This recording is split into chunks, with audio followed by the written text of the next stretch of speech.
السلام علیکم. ہم اردو کے بارے میں بات کر رہے تھے.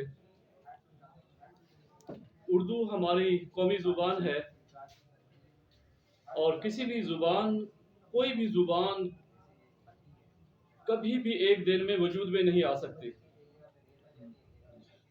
زبان کو بڑھنے کے لیے پھولنے کے لیے بہت سا عرصہ دراز چاہیے ہوتا ہے. کئی صدیاں لگ جاتی ہیں زبان کو بننے میں، سنورنے میں اور آگے بڑھنے میں.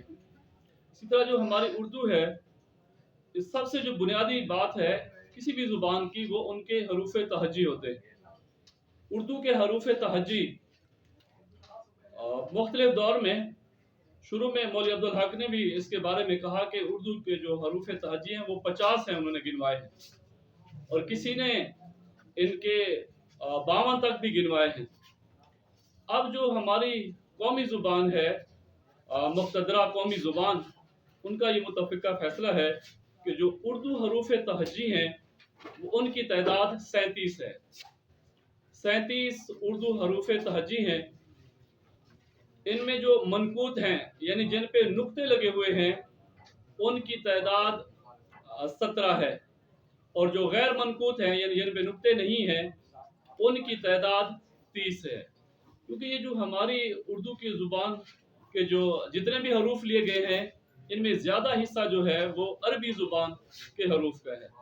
تو اس میں جو ہماری اردو زبان ہے، اس کے جو حروف تہجی ہیں، ان میں جو قمری ہیں وہ حرف 15 ہیں، اور پھر جو شمسی حرف ہیں ان کی تعداد 13 ہے.